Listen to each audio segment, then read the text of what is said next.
Quelques jours après les blessures de Mendy, Tchouaméni et Ceballos, c'est au tour du défenseur central brésilien de rejoindre l'infirmerie du Real Madrid. Les soucis physiques s'enchaînent pour le Real Madrid en ce début de saison 2024 à 2025. Un nouveau cadre de Carlo Ancelotti se retrouve sur le carreau. Le joueur du Real Madrid s'est présenté en conférence de presse à la veille du premier match de l'équipe de France contre l'Italie. Vinicius Junior lance un avertissement, l'Espagne ne mérite pas la Coupe du Monde 2030 tant que le racisme persiste. Avant de commencer, si c'est la première fois que tu passes ici, je t'invite donc à t'abonner, c'est gratuit, ça prend 2 secondes et ça fait plaisir. Merci beaucoup à toi. Tout s'est passé mercredi à l'entraînement, Militao a ressenti un élancement à la cuisse droite et a alerté le service médical. La CBF lui a fait passer une IRM et a confirmé qu'il souffrait d'une petite blessure à la cuisse droite. En tout état de cause, il ne s'agit pas d'une grosse alerte, mais tout de même.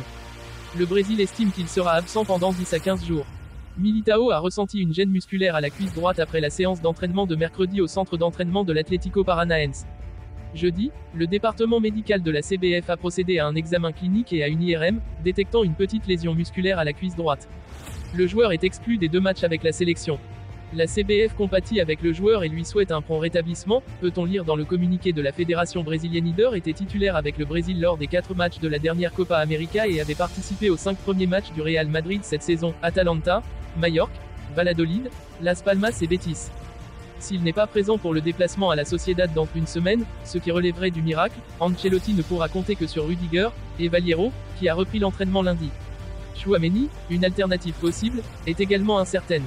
Une infirmerie surchargée. Les plus gros problèmes se concentrent au milieu, sur les 7 milieux de terrain, 4 sont blessés. Bellingham a encore environ 3 semaines avant de revenir, Camavinga en aura besoin d'une 4e, Tchouaméni est au repos avec l'espoir d'être disponible pour San Sebastian et Ceballos est absent jusqu'en novembre. En défense, Alaba ne sera pas disponible avant au moins novembre. Et ce dans le meilleur des cas, car son rétablissement se fait avec beaucoup de précautions. Ferland Mendy s'est lui aussi blessé il y a quelques jours mais devrait être vite de retour.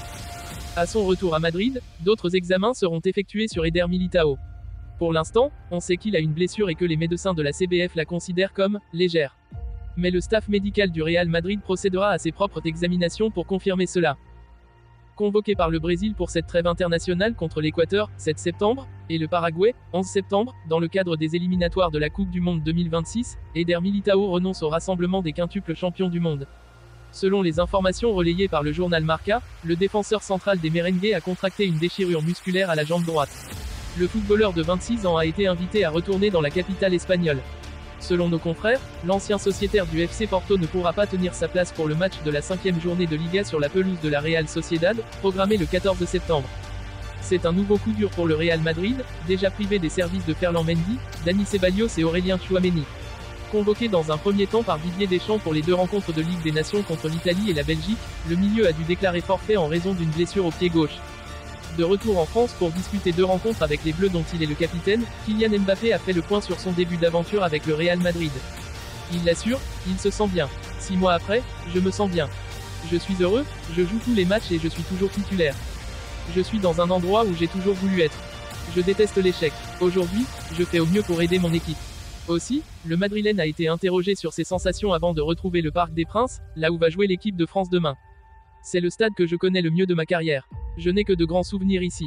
Quel accueil. Je n'attends pas grand-chose, ça m'est égal. L'essentiel, c'est de repartir sur une note positive. L'Euro est derrière moi. Quand c'est bien, je passe à autre chose. Lorsqu'on a été éliminé, c'est pareil. On a été triste, mais j'ai vite évacué ça, a-t-il répondu.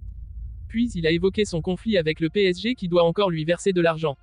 J'ai passé cette année merveilleuse au PSG. Je leur souhaite le meilleur, a-t-il confié en soutenant qu'il ne souhaitait garder que le positif de cette aventure. Pour finir, il a parlé de la Ligue des Nations et de ce que cette compétition procure aux joueurs. Je ne sais pas où me situer par rapport à cette compétition.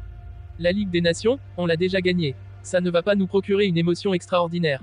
Nous avions gagné à Milan. Mais à la fin du match, je n'avais pas l'impression d'avoir remporté un trophée. Je me suis dit, ok, et ensuite, a balancé Mbappé. Dans une série de déclarations choc, Vinicius Junior, l'une des étoiles montantes du Real Madrid, a récemment exprimé sa frustration grandissante envers l'Espagne, le pays où il évolue en tant que joueur professionnel. Ce n'est pas la première fois que le Brésilien prend la parole contre le racisme, mais cette fois-ci, son discours est encore plus poignant et alarmant. Selon lui, si des mesures sérieuses ne sont pas prises rapidement, l'Espagne pourrait ne pas mériter d'accueillir un événement d'une telle envergure que la Coupe du Monde 2030.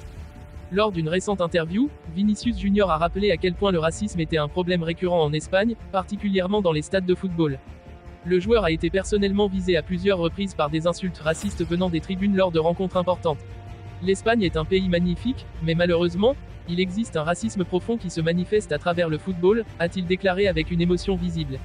Je l'ai vécu moi-même. Ce ne sont pas des incidents isolés, c'est un problème systématique qui nécessite une prise de conscience collective. Le point culminant de son message a été un avertissement clair et sans équivoque: si rien n'est fait d'ici à la Coupe du Monde 2030, l'Espagne pourrait être jugée inapte à accueillir cet événement prestigieux.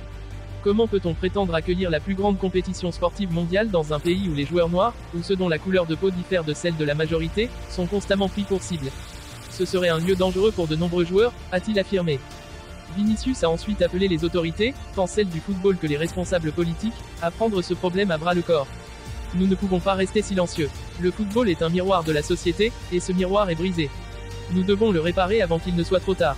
Il a également souligné que ce n'était pas simplement une question d'image pour l'Espagne, mais aussi une question de justice et de respect des valeurs fondamentales du sport. Le joueur a terminé son discours en affirmant que l'Espagne pourrait perdre sa crédibilité sur la scène internationale si elle ne prend pas des mesures fortes et immédiates contre ce fléau. Nous devons réfléchir à l'exemple que nous donnons aux jeunes et au monde. Si le racisme continue à prospérer dans les stades, alors ce pays ne mérite pas d'accueillir la Coupe du Monde. Les paroles de Vinicius Junior ont provoqué un véritable électrochoc dans les médias, suscitant des réactions contrastées. Certains le soutiennent pleinement et estiment qu'il est grand temps que des actions concrètes soient mises en place, tandis que d'autres tentent de minimiser la gravité de la situation. Cependant, une chose est certaine, avec la Coupe du Monde 2030 en ligne de mire, l'Espagne se retrouve face à un défi colossal. Le racisme dans le football ne peut plus être ignoré, et le message de Vinicius Junior résonne déjà bien au-delà des frontières ibériques. Dans les semaines à venir, tous les regards seront tournés vers les dirigeants du football espagnol et les autorités publiques pour voir comment ils réagiront à cette crise. Le racisme n'a pas sa place dans le sport, et il est désormais impossible de l'ignorer sans risquer de compromettre l'avenir du football en Espagne.